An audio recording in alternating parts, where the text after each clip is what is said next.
Welcome to RVA's Got Issues, a podcast about politics and public affairs in and around Richmond, Virginia.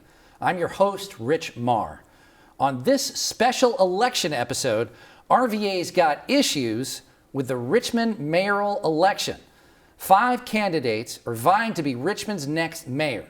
Each one wants to be the key decision maker that will shape the future of the city and the region. We'll sit down with the candidates for an in-depth conversation about who they are, what they plan to do, and why they should be the choice of Richmond's voters in November. We're joined now by Andreas Addison, a small business owner and the current Richmond City Council representative for the 1st District. Welcome, Andreas. I'm glad to be here. So, Andreas, you didn't grow up in the city. You actually grew up in a rural part of Shenandoah. Now you're a city boy, right? A city Yes, resident, a representative. You worked for the city for a while. Let's go back to that. What drew you to the city? What drew you to work here and to live here? You know, I was a Virginia Tech student, and I was studying political science. And when I graduated in 2004, I really wanted to continue my work as a public servant, or actually really just use my degree, because not many people use their political science degree in the field of politics. So I know. Tell my students you can, but they don't always do it. Yes, and so I really looked at an opportunity to move to the capital of the Commonwealth.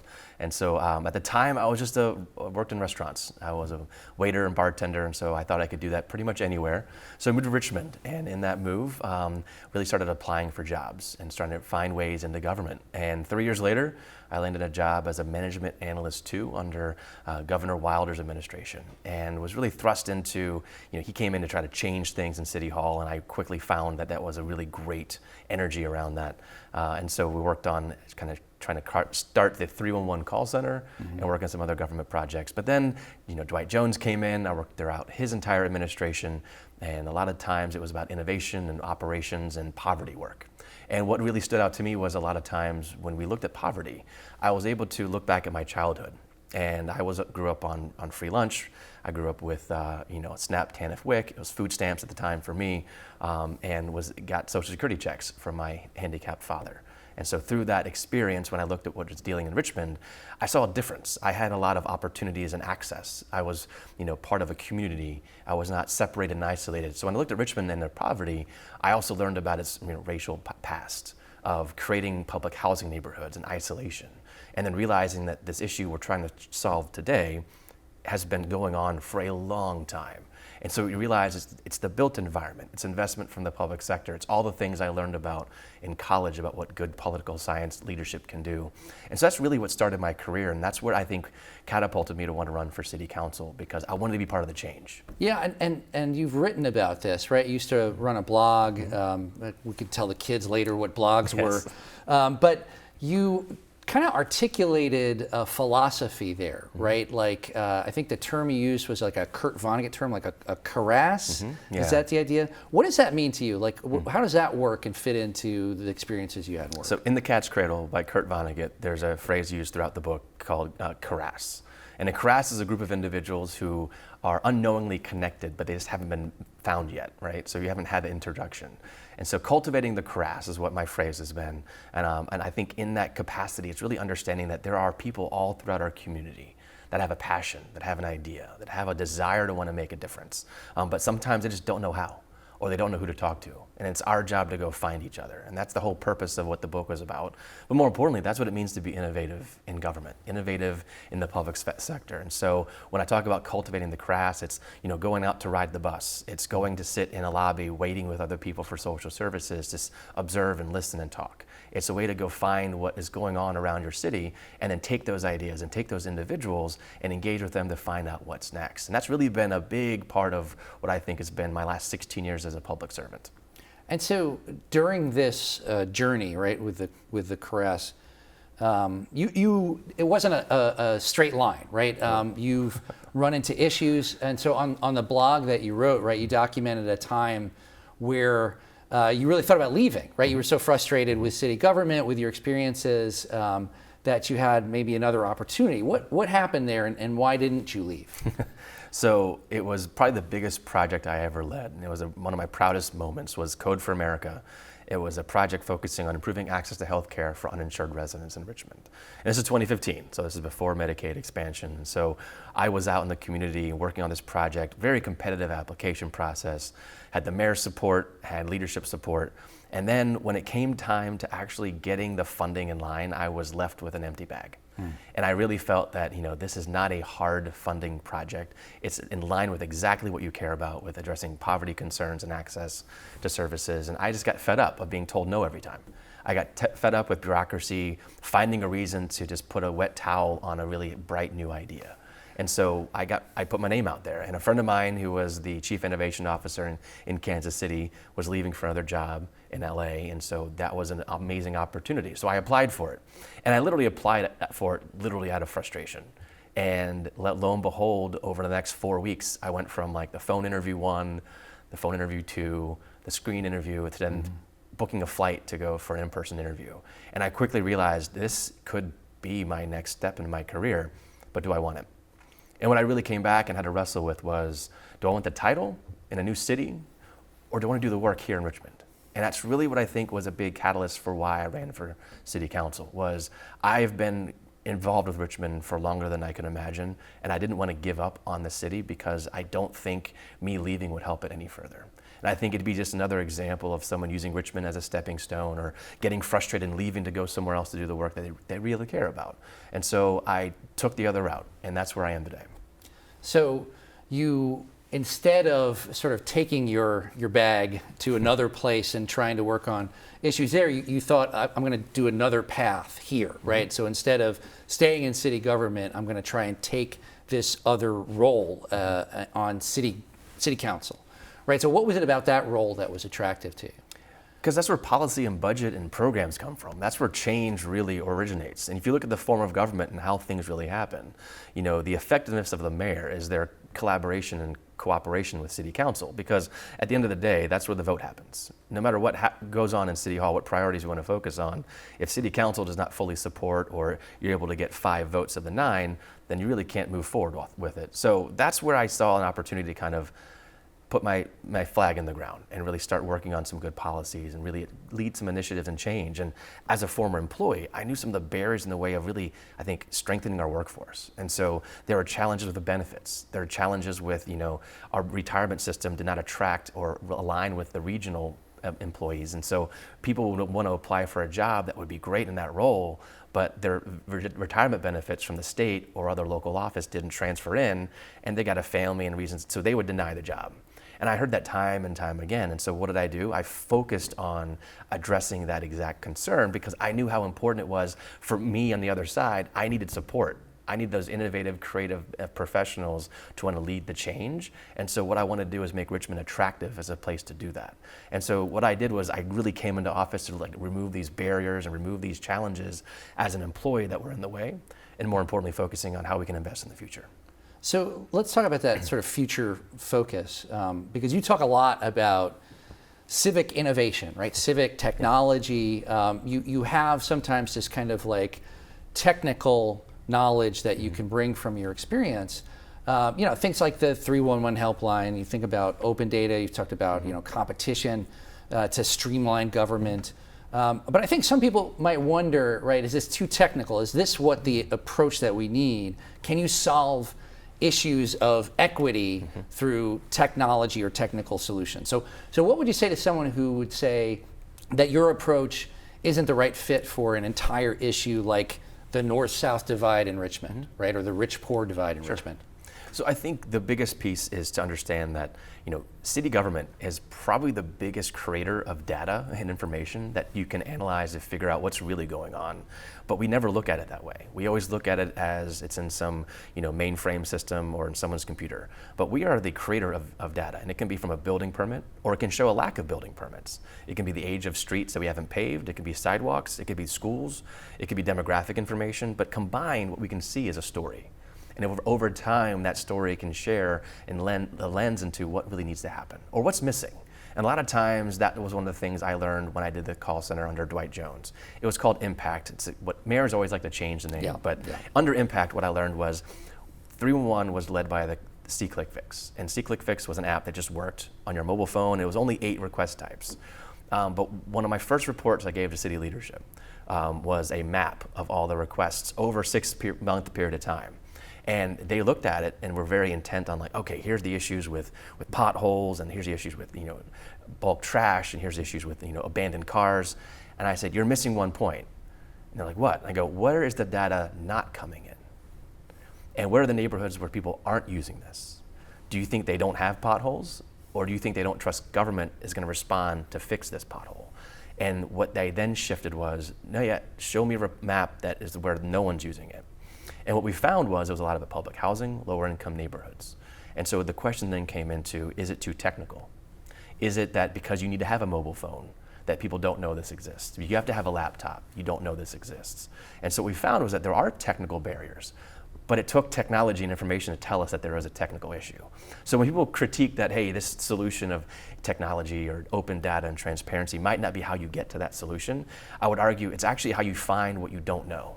And the biggest problem I think in public sector, and especially with public policy, is a lot of times you use our experiences to shape what we think is needed, but sometimes what you don't know is your biggest enemy. And what you don't know gets in the way of the actual impact you want to create.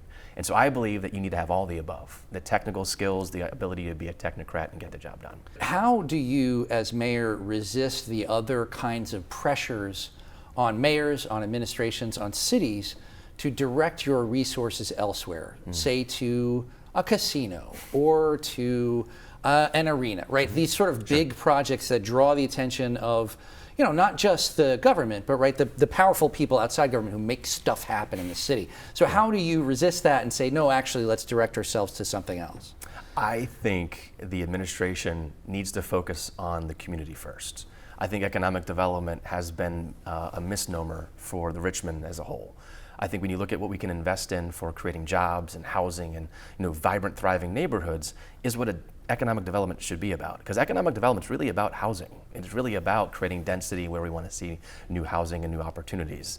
And that's where I think if we focus first on those areas, you can look at North Side. Chamberlain Avenue is an opportunity to develop and invest in opportunities for the North-South BRT. We can go to South Side and look at Richmond Highway. We can look at Midlothian Turnpike and Hall Street, and we can see a lot of opportunity to create the things we want to see changed. If that's our focus for economic development first, and those plans are in place day one, and we're working through a 10-year plan of how we're going to create that. If another big economic development shiny project comes along, we'll deal with that. But our focus should be first on doing those projects. And I believe our resources should be allocated and defined to help address and make those plans happen. And we've never had that. I've worked in City Hall for the last 16 years. And in that experience, I've always seen big shiny projects suck up all the resources. City attorney staff, economic development staff, planning staff, you name it, is all focused just on that project, and nothing else can happen. It stymies everything else we need to do. As mayor, you will see me focused, getting away from that aspect, put those projects on the EDA's plate. If you want to come in and do this type of project, then you need to invest in the resources and staff and talent to make that project possible. Don't absorb all of my staff, because we've got neighborhoods to develop. We've got quality of life to improve, and that's what my focus will be. And so let's say you do train your staff on these kinds of neighborhood investment projects. How do you get the community themselves involved, right? Because that could still be elite imposing on a neighborhood. So how do you get the folks who are affected involved and engaged and trusting that the government has their best interests at heart? So one of the first things I did at my first term was I started participatory budgeting. The People's Budget of Richmond is what it's being called. It's starting out this fall. And it democratizes $3 million in our budget. And it puts it in the hands of the residents to say, I want to see this park bench. I want to see this playground fixed. I want new streetlights. I want a basketball court put in. Whatever the thing that the neighborhood sees as a priority. And then they vote on what their priority for the projects are. And that's one way I think we can start really meeting people where they live. I want to build on that. And I want to create neighborhood investment plans, really focusing on areas that don't define by a political boundary of a district, but more about a neighborhood. And really thinking through how do we connect schools with libraries, community facilities, parks and playgrounds, and all the things that a neighborhood needs. Can you walk to them all? Is it safe in the evening? Can you get there in a safe manner as a whole? That's the investment we need to make as a city. But meeting people where they live is what they want to see. I also think they just want to see government identify what they care about. And if they come in and fix sidewalks and plant new trees and make sure the streetlights work, that's what basic government should do. And if we do that ahead of time, now they'll go, okay, you are investing where I live. Now let me see what else we can do. And that has to be a back and forth aspect. I teach at UVA and I teach a class on entrepreneurship. And the first class I always tell my students, you got to focus on empathy and trust. And trust is a bridge built between two people over time until it's strong enough to carry the truth across.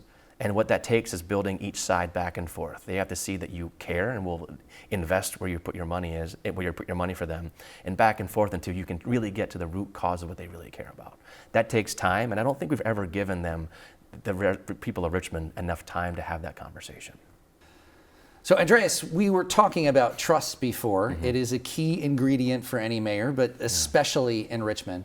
And there's been some high-profile stories lately, meals taxes, finance department, some others, that may weaken residents' faith in city government. So how do you plan on rebuilding that trust? You know, I think one of the biggest things I've seen over my 16-year arc in city government has been, understanding that we don't invest in our people and we don't invest enough in our processes and technology. And I mean technology in terms of just keeping up with the current systems we have. I'm not talking about like being all new. So when I look around at my 2012 employee survey that I led when I worked in City Hall, a lot of the biggest issues were I don't have enough training, I don't have enough information, and I don't have the right systems in place to do my job. And that was a common aspect across all departments 12 years ago. And when you saw the issue with the finance employees that were let go and fired a couple weeks ago, the things they said were the problems were, I don't have enough information to do my job, I'm not trained properly, and the systems don't work together. And so when you look at that arc, you realize, have we done enough to truly modernize our processes? The biggest thing I feel is that we've created a workforce around paper. We've created a workforce around solving problems rather than being preventative and thinking ahead of time. And so what I look at fixing this trust in City Hall is it should work. Just last night after a forum, a woman said, I've been trying for 4 months to find out how much I owe on my personal property car tax bill, and I cannot get an answer. Are you going to have penalties, fees, and interest because you couldn't get back to me on my number? I don't know what else to do. I don't know how much to pay. And if these are the basic systems of accounts payable and accounts receivable, then we've got to focus on just making the basic things available. The other piece of it too is there's good work that people do every day. I want to remind people what's going on across the entire city. Just because you might not see a city truck in front of your house or where you work, there's things going on every day. I was reminded of a visit I did to Marty Walsh, former mayor of Boston. And in 2016, I did a project with Boston as a consultant. And in his office, he had this rotating screen, and it showed real time streets that were closed, paving, sidewalks, 911 calls, top calls for service in the call center, and several other screens. But what he said was, I want to know right now, what's the pulse of our taxpayer dollars at work? I want to be able to know what's in process today so that I know that things are working. And when you think about that view, he said to me, he goes, I launched this website several months ago, and when it first launched, everyone looked at it. Now it's barely anybody. But it matters that people know if I have a question, I can go find an answer. And everybody wants to not have to call somebody or email somebody. If they can find the answer themselves, they're better off. And how can we make government be the way of just giving you the information you want to know? If there's a building permit down the street from where you live, do you want to know what it is? It's public information. Let's make it public. Have you had experiences as a small business owner, like direct experiences with City Hall that were painful? My building permit process, I was delayed 9 months to figure out where to put a bathroom and an ADA ramp. Basic needs for any warehouse to be converted into a new use. It seemed like it was the first time, and I know that they're doing them all over the place. And so that was one example that delayed me by 18 months to open, and as a small business, almost tanked my business dream. And so I understand that frustration, but more importantly, I went to really fix that. No one knew that I was Councilman Addison doing this project. It was another business that came in. The other thing that was alarming too was when I went to submit my application for my business license, the person was surprised in the counter that I had all the right information with me. And she said, usually it takes 2 to 3 visits for someone to get their business license application submitted. And I said, why? And she goes, it's really complicated. The form is old. It's been copied over. It's not the original version. And there I said, there's an easy opportunity to fix that. And the other piece that I want to add to that relationship of what I saw too is, and this is something I've asked economic development and finance departments to do together. We survey every business every year when you renew your business license. And it's done by the Department of Finance. But there's a ton of opportunity to ask questions like, have you added staff? Are you looking for investment opportunities? Are you looking for a second location or to move to a bigger place? We could do a survey of every business active in the city every year to better meet their needs. If we want to grow and create opportunities that support our businesses, engage with them. Go meet them where they're at. Ask what needs they have, and then meet that need in our next budget. And when I proposed that, the problem came, well, finance department says, that's not my job. And economic development goes, well, I don't have the survey instrument. And if we put one out, no one follows it. And I'm going, what better way to mirror those things together? But then it became, well, who's going to own the process? And there's where bureaucracy always kills good ideas. And as mayor, because I've been stymied as an employee, will not let that stand. I will know there's going to be opposition. It's going to be called work. It's going to be called change. But the only thing that's constant in anything in government is going to be change under my leadership. But that's painful, right? Change can be painful. Sometimes. And there's been some discussion among candidates for mayor about changes at City Hall, possibly changing personnel. I mean, you've quoted, I think, when you're writing a former boss who said, like, if you can't change the people, change the people, right? So what did you mean when you say this? Are you thinking that we're going to need big changes at City Hall? I think when I follow soccer, and especially English Premier League soccer, and so whenever a new coach comes in, right, you're changing the techniques, you're changing the approach, the strategy of how the players work together on the pitch. You're changing a lot of things. What that requires is your trainers are different. Your different specialties of coaches need to be shifted. If you're going in a new direction, you can't maintain everything that was there before. And so what I'm coming in when I'm saying changing the people, it's more about making sure that it's the right people to lead the change that I want to see happen. And so when I talk about economic development, investing in neighborhoods, do we have the right planner and staff? Do we have the right economic development real estate professionals? Do we have the right resources to come in and see the opportunity and capture it? And that's the thing I feel when I look around the room, I might not get that answer. And it's no one's, I think, problem. We had a lot of issues to fix from the last 20 years. We've made a lot of progress. It doesn't mean anyone's bad at their job. It just means, are you the right person to do what the changes that I'm running on bringing to the city to be done? And that's where some of the answers about a CAO and city manager came in. When I go below that, I don't want to make that decision for that new person. I want to make that decision with the new person. What are the skill sets you need in the job of running this city to the expectation that I want to bring as the mayor that I didn't have for my 16 years of being in City Hall that I want to see the city have? I want to bring that change, and that's kind of what I mean, is I don't want to make the decisions of these people are being fired, I'm replacing this, everyone's out. But I do want to make it be that you have to earn your job. You have to show that you're going to be willing to work for the change that I want to bring. So another issue that's really been important and is important, I think it's rightly discussed in the campaign, is housing. Right? All the candidates agree we need some reform. We need to address the housing crisis in Richmond, but everyone seems to have a slightly different approach. And you focus on getting people experiencing homeless into permanent housing, making it easier for those in housing to make critical repairs on their home. Why are you taking this approach to housing? The biggest thing I hear across any district at any income level across the city during this campaign has been, I'm struggling to make my ends meet because my taxes keep going up. People are struggling with an economy of jobs that we have in the city, keeping up with the rising housing costs. And that could be for renters and homeowners. And so when I focus on my 7-point housing plan of policy recommendations to truly elevate what we're going to do as a city about housing, while we can look at building new affordability across the city, a lot of that's going to be multifamily apartments. That's going to take 2 to 3 years from today to hit the ground running. So while we focus on that and find places we want to build those, the people that live adjacent to those neighborhoods right now are having a hard time. That's why a big part of my campaign is a tax reform proposal to really shift how we tax real estate. More importantly, how do we create an opportunity to activate those more than 1,000 vacant, blighted, empty parcels and create vibrant, new, thriving neighborhoods while not displacing neighbors to it. If your housing assessment goes up because your neighbor bought and sold a house, good for you. I shouldn't be taxing you every year more and more because your neighbor sold their house. I should not punish you because you're staying in the house that you invested in 10 years ago. And so right now, that's where I'm focusing on. And last week, I knocked on this amazing woman's door in Southside, and she told me the same story. She's widowed, she's late 80s, and she just has some basic home repairs she can't do. One of my biggest capacity opportunities for the city is workforce development, more importantly, the future of workforce. So when I talk to the unions, the trades, the skills, the labor organizations, we can do labor agreements where they can do opportunities to, as they're being apprentice trained, do maintenance work in elderly homes. And imagine the opportunity for someone who's living on a fixed income, who is having to pay more in taxes and needs to get their, front porch fixed, or a leaky roof, or some other electrical upgrades, or maybe convert from oil or gas to electric for more energy efficiency, so they're not energy burdened in their bills. Who can actually afford to pay that? Their house is worth more, but will the bank let them lend on that? Probably not.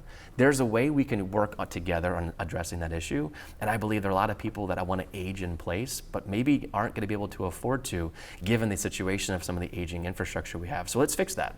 Let's employ and activate a workforce to help meet that need. And that's what I think is the biggest opportunity, is keeping people in the housing they already have. Okay, so let's extend that out to the sort of most vulnerable folks, right? The high eviction rates in Richmond, right? Nationally, one of the top ranked cities in terms of evictions.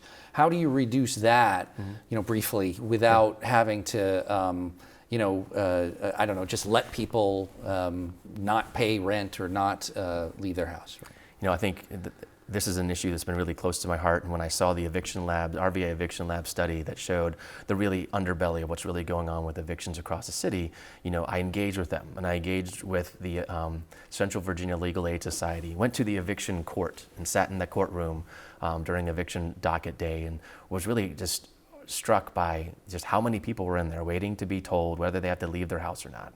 And realizing that the process at that point had been 8-9 weeks in that way of getting to the court date. And what we then found through my conversations with Marty Wegbright, who just recently retired from CVLAS, was we need a right to counsel. And we need to provide a right to counsel for those facing eviction. And it's not meant to be like, let's lawyer up all the people facing eviction to attack the landlords. It's meant to be, what are the things we need to put in place, policies, funding, programs, support, to keep you in your house, to not pay the landlord what's owed in rent, and make sure that the house you're in is up to a good enough standard that it should be still livable. So, go ahead. So lawyers cost money, right? Yep. And they're even public defenders, right? Even housing companies. How do we pay for all this stuff? Like, is there actually money in here to do this kind of tax reform, to do this kind of, eviction services and resources? Where do we get the money for that? This is always the question that's said by my opponents on the mayor campaign for the forums. But I think what we see now is there's a revenue strategy around understanding how a city makes a dollar. And when I think about a new program addressing a big need, just in July, there was 2,100 eviction cases filed in the courts in Richmond. And so we have still a pressing issue on housing stability. I put $500,000 in this budget. I asked for $5 million.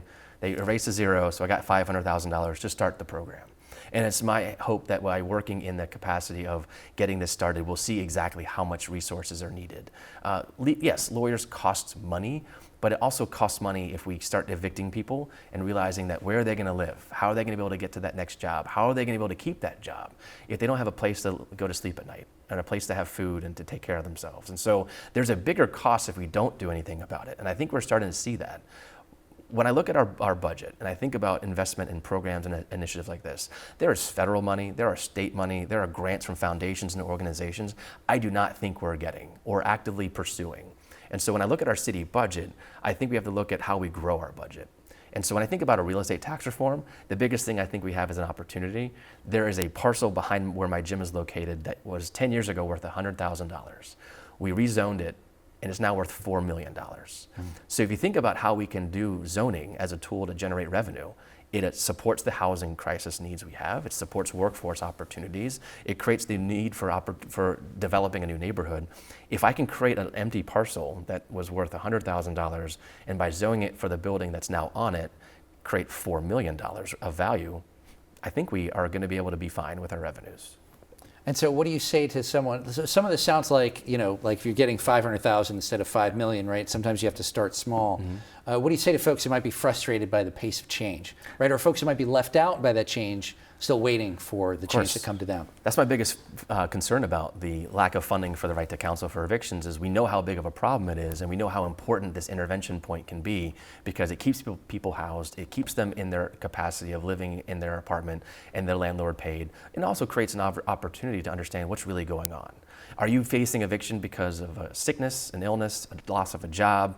What was really going on? And until we know what the causes for some people might be across a broader spectrum, I don't know how to intervene and address that concern. But I do believe we need to focus on the economy of a city, more importantly, workforce, and creating access to the skills for good paying jobs that are going to be providing benefits at a really competitive wage. And not living wage, I mean better than living wage jobs. And I don't think we're really talking about the economy of elevating people out of poverty through those opportunities. So when you think about elevating the rising tide lifts all ships kind of mantra, that is what this is going to take. And I don't think we have ever had a real mayor come in with an economic focus of what is it going to take to adjust housing, adjust taxes, make sure we are competitive in the region, and elevate the opportunities to invest in our future. A lot of the investments we've been making are fixing the past. And I think we're at a point now where we need to really look forward because there's more value, there's more opportunity, there's more potential in front of us than trying to make sure we catch up from behind. So you also, speaking of this kind of experiential approach you've sometimes taken to get out there, you've made walkability, transportation, transit, one of your signature issues, including participating in No Car November, right? Yes. You take a month off from having a car and see how that gets around. What did you learn from that experience? I'm fortunate enough to live in the museum district, and I can walk and bike to a lot of places. Pulse bus stop at Scott's Addition is literally about 3/4 of a mile from my house. And on most city council days, I will walk to the bus and take it down to City Hall because it's quick and easy. I don't have to deal with traffic or parking. And it's actually been very beneficial. But I'm lucky because I have access to that. I also live in a very, mature neighborhood that has sidewalks and walkability and traffic lights and pedestrian support. When I take the bus down like a 1C and go through the Hull Street down to South Side, it's a very different experience. And I think those experiences are what this is all about, is getting on the bus and talking to people. And so when I go on a bus ride, and I had a friend, Silly Genius, he was one of our wall muralists here, take me on a bus ride to Southside. And in that experience, he told me a story about what it means to live in Southside, and he pointed out the bus stops that don't have a sidewalk. He pointed out where there's no infrastructure, there's no shelter, and he's like, the bus frequency after hours is every 30 minutes, but after hours is for working people, not shift people. And there's a disrespect of those who have other job types that don't have the same benefit. So when the schedule of our buses shifts from 8 to 5 as a priority and now gets into later hours where they need it to get to or from work, and they don't have a shelter, they don't have a roof over their head to wait for that bus that comes every 30 minutes, we're missing the mark. And so these are the stories that I need to not just hear, but I need to see. And so we got out at a couple of those stops and waited for the bus to experience this is what people do every day. And that's the story that I need to have. And I think every mayor I would challenge to say, who rides the bus? Yeah. Who rides the bike? Who actually goes to other neighborhoods to observe and see and listen? Not because you want to for this race, but because you need to understand what's really going on across our city. I've been doing that for the last 8 years, so much so that when I did No Car November, I've actually sold my car, and my wife and I only share one car together because I think that experience now elevates the reason why it's a modern city I want to build, and I want to make sure I do that from an experiential, lived experience. So what do you think people get wrong about you as a candidate? I think what I hear the most is I'm the first district candidate. I'm from means and resources, and I've always had this ambition of politics, et cetera. But what really comes into the fold is when I talk about my childhood and growing up, with a hardworking stepdad that worked maintenance, with my mom who did waitress work or part-time jobs here and there when she could find work. Grew up on a farm surrounded by a bunch of rural land, and grew up in a very humble beginnings, and was self-taught for 3 years when I was homeschooled from 6th to 9th grade. And through those experiences, I feel like those shaped me to want to go to college. And my parents didn't push me to. And so when people realize, like today, what you see before you is a put together guy in a suit who owns a business, teaches at UVA and all these things, like that's been a really hard worked, earned experience. And that's what I think is different than what people expect when they see me, when they learn about how I got here. And that's the thing that I think when you look at my policy priorities, the work I've done on city council, my willingness to get out of a car, ride my bike, walk the neighborhoods, get on the bus, is because that's what I did in college. I didn't have a car in college. I worked my way through college. My experience was meant to be when I needed to go get groceries, I took the bus. And I went to and from the bus, and that was what I did. And so that was something that's normal for me. Yeah. And a lot of people don't expect that from me. When they hear that story, things now make sense. They go, that's why you care about affordable housing. That's why you care about transit. This is why you care about bike lanes and pedestrian safety. So what happens now is that curiosity around who I am is now, I think, elevating my status of being a really good mayor candidate, because I can relate to a lot of people, especially working families. So what's something, a kind of flip side of that question is what's something kind of not so political about you that nobody knows about you, or you haven't really had a chance to talk about while on the campaign trail? So this is an interesting question. So there's a very little known fact about me that will now be public. Everyone will know. So my senior year at Virginia Tech, a friend of mine asked me to try out for the cheerleading squad. And so I had no gymnastics experience. I had no real anything regards to cheerleading experience. So I showed up completely green-eyed to tryouts. And over the next 4 days, learned how to stunt with a cheerleader, learned how to catch and throw and do the things that were needed. Rigorous tests, hard days.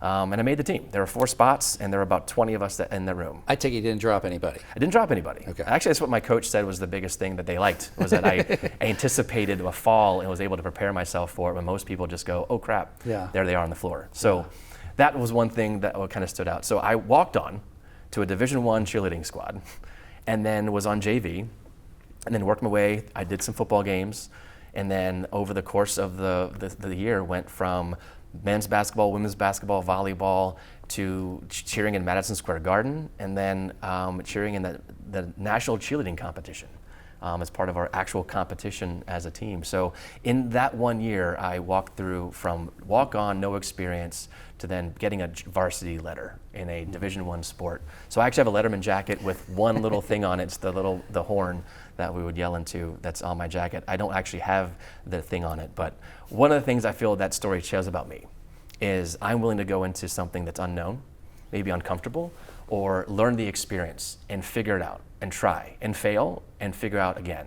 And that's what I learned through that experience trying out for cheerleading, and more importantly, when I was in the role, then working harder to get better and understanding the things of learning from others, asking questions, being inquisitive around, how did you do that? How do I do that? What do I need to do differently? What am I doing wrong? And those curiosities are what prepared me to get to the place where then I was trusted to be on the national cheerleading competition squad. And I did the same thing when I ran for city council. I did the same thing when I was an employee in City Hall. You gave me a problem or a project or an opportunity, figure it out. I had no experience going into this thing, how to make this work. But what did I do? Figured it out. Ask questions. That's why I've built such an interesting network of people across the country. Peers that were innovators of government. I'm friends with mayors and city council representatives and leadership all over the country. People that I talk to on a monthly basis, especially in my role with the National League of Cities. I'm on their board of directors. I think one of the things I've recognized is that I've been selected by my peers time and time again to lead amongst what they are doing. I was selected by the members of the GRTC board to be the vice chair. I've been selected by my peers around the state of Virginia to be the chair of Virginia First Cities. And then in the National League of Cities, I was selected by my peers to be one of their board of directors, which is one of 45 people from the 4,800 members they have to be voted into that capacity. So I've been trusted to make leadership roles, and I think that's because of what I did as a cheerleader. That experience has shaped people. They see me as the person who's going to figure it out, who's going to come through that end at the end of the day with good ideas and passion, and more importantly, the ability of understanding what it's going to take to get it done. Andreas Addison is running for mayor of Richmond. Thanks so much, Andreas. Thank you. If you'd like to hear more about the important issues facing RVA, I hope you'll subscribe to our podcast at our website, rvasgotissues.vpm.org. You can find all my interviews with all 5 mayoral candidates on YouTube, vpm.org, or wherever you find your podcasts. I'm Rich Marr. Thanks for watching.